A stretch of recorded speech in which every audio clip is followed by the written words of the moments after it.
Hello' guys, পুনৰ এটি মোৰ নতুন ভিডিঅ'লৈ আকৌ আপোনালোকলৈ নতুন এটা ভিডিঅ' আনিলোঁ। আৰু গাইজ, যিসকলে মোৰ ভিডিঅ'টো প্ৰথমবাৰৰ বাবে চাইছে সেইসকলে লাইক, কমেণ্ট, শ্বেয়াৰ আৰু ছাবস্ক্ৰাইবটো কৰি দিব, যাতে আগন্তত আপোনালোকক এনেকুৱা ভিডিঅ' আনিব পাৰোঁ।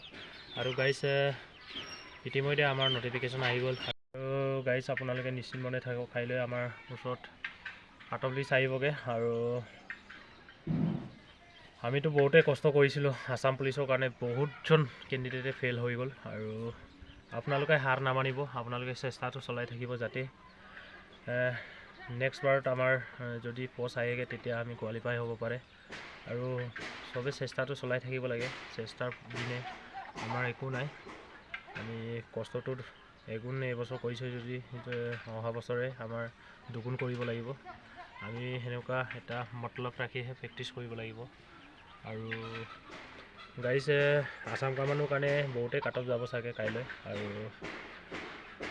যিমান যাব আৰু গাইজ, আৰু চবেই আপোনালোকে কমেণ্ট কৰি আছে 66ৰ পৰা নাম আহিবগৈ নাই, 65ৰ পৰা নাম আহিবগৈ নাই, বা 67ৰ পৰা নাম আহিবগৈ নাই। আৰু কাইলৈ দেখা যাব। আৰু মই এইটো আপোনালোকক ভালকৈ ইনফৰ্মেশ্যনটো দিব নোৱাৰিম কিমানৰ পৰা কাট অফটো যাব। আৰু যিসকলে মোৰ ভিডিঅ'টো ফুল ৱাচ কৰিলে সেইসকলক ধন্যবাদ। আৰু ইমানে আজি ভিডিঅ'টো বনালোঁ, আপোনালোকৰ মৰমত 1K হ'ব লৈছেহি আৰু গাইজ। আৰু আপোনালোকে যিমান পাৰে আপোনালোকে ছাবস্ক্ৰাইবটো কৰি দিব গাইজ। আজি ইমানেই ভিডিঅ'টো বনালোঁ। জয় হিন্দ।